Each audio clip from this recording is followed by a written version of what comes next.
I was tightening the last bolt on the new porch rail when I heard that sharp knock. The kind that already tells you trouble is standing on the other side. My wife Alina opened the door, and before she could even say a word, Karen walked into our yard like she owned the whole street. Her sunglasses were pushed high, chin lifted, holding a bright yellow paper like it was a weapon. "You ignored the notice," she said, waving it at my wife's face. "The fine is now $3,500, and if you don't pay today, I'm calling the cops." Alina didn't move. She just stared at Karen, calm. Almost too calm. I knew that look. It was the same look she had when she dealt with the worst people during her old job, though Karen had no idea who she was dealing with. "I'm not paying your fake fine," Alina said softly. Karen let out a sharp laugh, like she couldn't believe someone dared say no to her. "Fake? Honey, I am the HOA, and around here people follow my rules." I stepped closer, wiping sweat off my hands. "There is no HOA," I said. "This neighborhood voted it out 2 years ago." She spun toward me with that stiff smile she used when she wanted to look powerful. "Oh, you think you understand the law?" She snapped. "You two are new here. I know how things work. I make the decisions. And today, I'm calling the cops. Let's see what the law says about ignoring me." She dialed right in front of us, loudly exaggerating every word.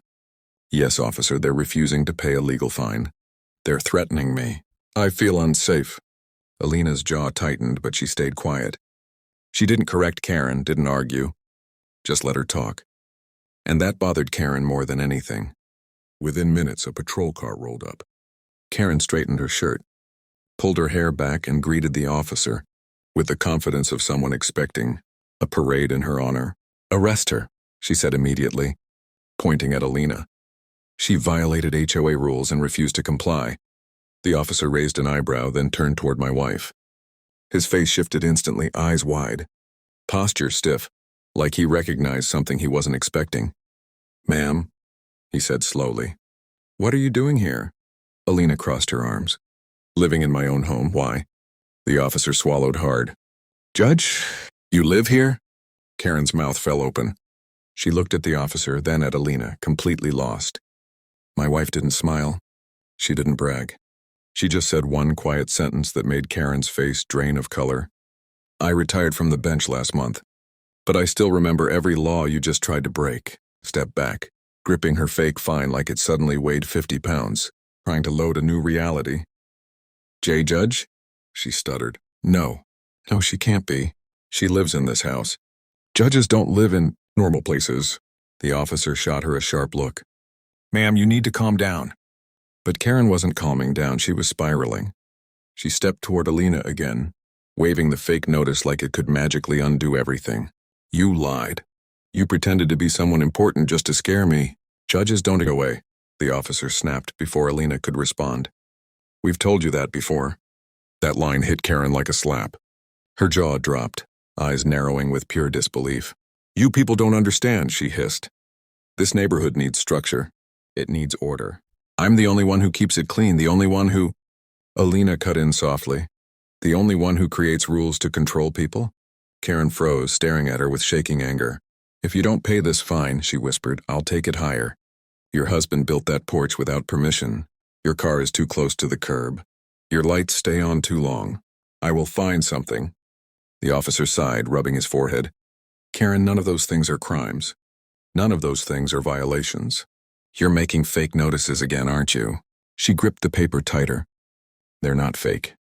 They're guidelines, improvements, suggestions that I enforce by printing fake government seals," Alina said quietly.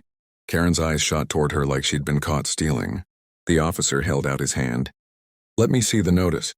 She hesitated, then slowly handed it over. The moment he looked at it, his face hardened. "Karen, this is bad. You forged a legal document. That's not forgery. I just downloaded a template," she shouted. He didn't even respond. He just stepped aside and spoke quietly into his radio. Karen tried to listen, leaning forward slightly, but she couldn't hear. Her fingers twitched. Her breathing turned uneven. Then she snapped completely. "If she wasn't pretending to be a judge, you'd arrest her right now." She screamed. "She acts all calm like she's better than everyone. She thinks she owns this street. Alina stepped forward. her voice calm but sharp enough to slice through Karen's rant. "Karen, stop." Karen actually did. For a moment. Then her anger swung toward me. "And you, Mr. Porch Builder, don't think I forgot about you. You were rude to me on day one. You didn't wave back. You brought trash cans out too early. I laughed once quietly. "Trash cans? Seriously?" Her nostrils flared. "Yes, and I'm calling the county inspector next. Let's see how long your porch stays up then." The officer turned toward her slowly. "Karen, you might want to stop talking."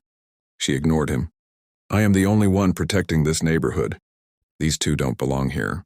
They act like they know everything. She isn't a judge. She's lying.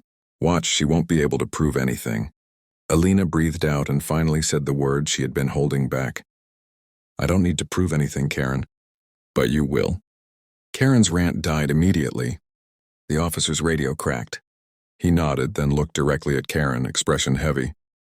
"They confirmed it," he said. "You've been warned twice before for filing false reports, and you're on record for impersonating HOA authority." Karen's face went still. Then he added, "We're escalating this. Someone from the department is coming." Karen swallowed. "Coming who?"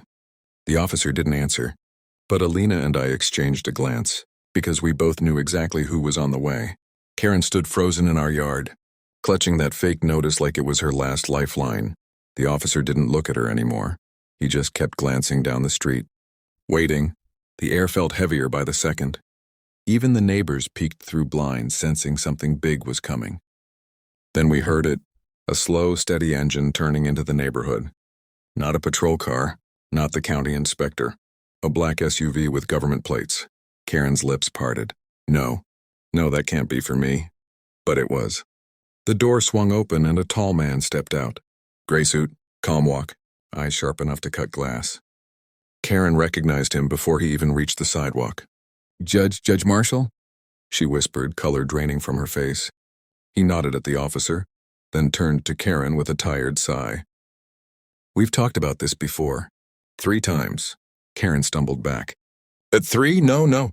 Those weren't warnings, they were misunderstandings. I was just trying to make the neighborhood better." Judge Marshall looked at the fake notice in the officer's hand, then at her. "By forging documents? By filing false reports? By threatening homeowners?" Karen shook her head wildly. They provoked me. She said she was a judge." "She lied." "I didn't lie," Alina said softly. "I retired last month from the same courthouse Judge Marshall works in." The moment that truth settled, Karen's face collapsed like every lie she'd built finally crushed her from the inside. Judge Marshall stepped closer. "Karen, do you know what this looks like?"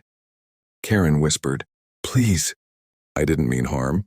I just wanted respect." My wife exhaled slowly. "Respect doesn't come from fear." The officer approached Karen, voice steady. "Ma'am, we need to talk to you downtown." "No," her voice broke. "You can't arrest me. Not in front of everyone." The officer didn't grab her or force her, he simply stepped aside, giving her one last chance to walk with dignity. Karen didn't take it. She burst into tears, covering her face, shaking all over.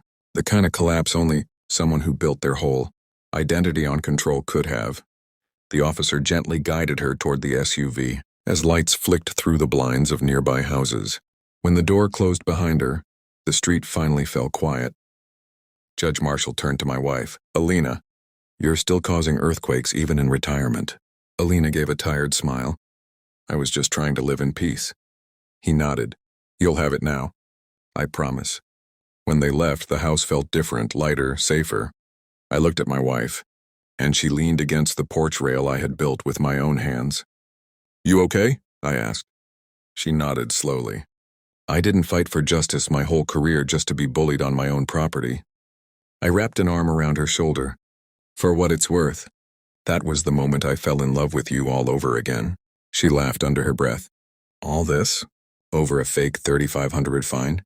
I shook my head. "No, over freedom. Over our home. Over peace." She looked at the street where Karen had stood screaming minutes ago. "Funny," she whispered. "She tried to use fake authority. And she forgot one thing." "What?" I asked. Alina's eyes softened, steady and proud.